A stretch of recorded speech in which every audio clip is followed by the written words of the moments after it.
Indulge me on this final question before I get to audience questions. I'm just interested to know, what is your dream microphone, Emmett? I'm a huge fan of the Telefunken 251 and many of its clones too. The Bach 251 is great also, and I hear the Peluso's cool, but I haven't used it. But there's something about that mic that just sounds really different to me than everything else out there. Right. And I've never been able to duplicate it with EQ. I've never been able to duplicate it in post. Something kind of magic about it, and so I'd love to have one of those hanging here. Cool. What about you, Dan? You know, for me, when I was working in music, it mattered a lot more to me. And I used to fantasize about the AKG C1. That was just, to me, that was like the holy grail of microphones back when I was doing music. But now, you know, I'm pretty happy with my 416, honestly. You know, it just works well for me. And I mean, I do have like 40 microphones that, you know, date back all the way from my live sound days. Now, a lot of them are 57s, 58s, dynamic microphones for drums and things like that. I do have a ribbon microphone, you know, a U47 clone, you know, and they're all, they're all just really great microphones.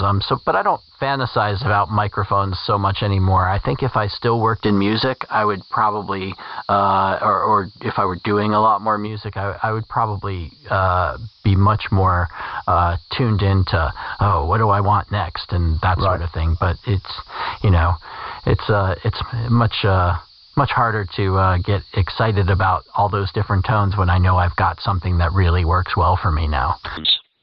Right, awesome. Right, thanks for indulging me on that question.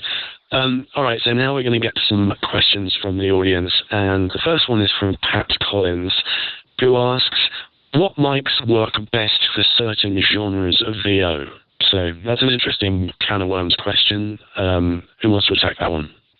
I'll take a stab at that one. There is no right and wrong answer here. A good mic is a good mic is a good mic, and it's as simple as that. But in terms of popular, what's trendy, shotgun mics, specifically the 416, tend to be really popular in the promo world or anywhere where you really want it to cut through, and less desirable in long narration, things like that, because it gets a little tiring to listen to. And you know, large diaphragm condensers are good thing. They're universal, and ribbon mics and a few darker sounding large diaphragm condensers I really like for the 6 or 7.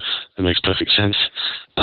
So Chris Sharps, who is our administrator on the Facebook group, he asks, the general trend in VO circles is that you have to have a Neumann TLM 103 or a Sennheiser 416. There are many models that sound amazing and not at those price points. So what mid-range mics would you recommend?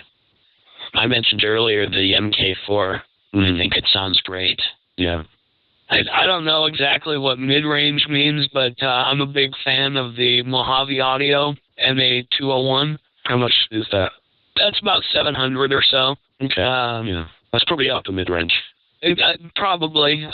It's a really, really great mic that, frankly, I've got a TLM 103 sitting here. I like the Mojave better. I just bought the Neumann because it's got the Neumann badge on it. And I know I'm not the only person who's done that, but I think it's a really, really solid performer. On the other end of the spectrum, the MicTech MK300 is it's quite a head turner, and it's $299, I believe.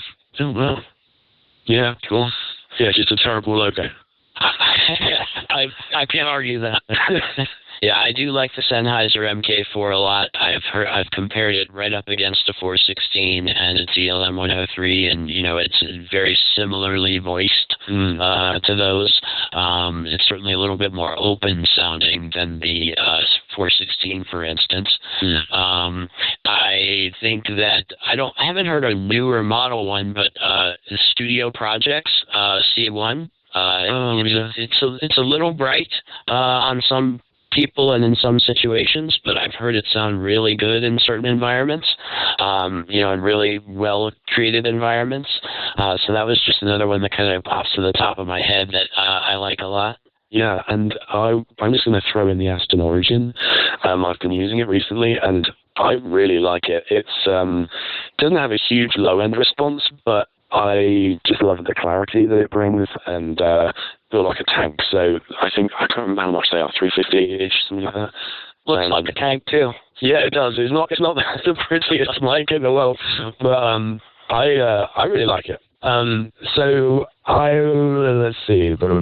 Okay, so our next question is from Marisa Blake, who was our guest on last week's episode. And this is a proper geek question, and I know Emma's just going to be chomping at the bit to answer this one. Why do some people mount their microphones right side up and others upside down? I saw that question earlier, and you're right, I have been waiting. Yeah, I know.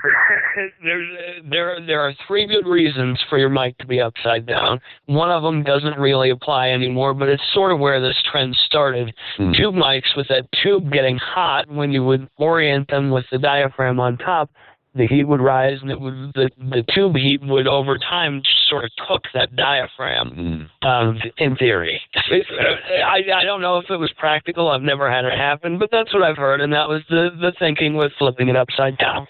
In a more practical, today's type standard, the reason that I keep mine upside down, and I always have, is because I mount it a little bit up towards eye level, and I look at the copy under it, because you tend to hold your copy down and look more downward. The mic doesn't get in your way when you read. The other practical reason is it keeps a little bit of dust off the grill of the microphone, and if it's going to collect somewhere, it collects more on the body. I don't know if there's any other reason beyond that. It's primarily going to be a personal preference and what feels good to you with the way you work, the way your booth is set up, the way you stand.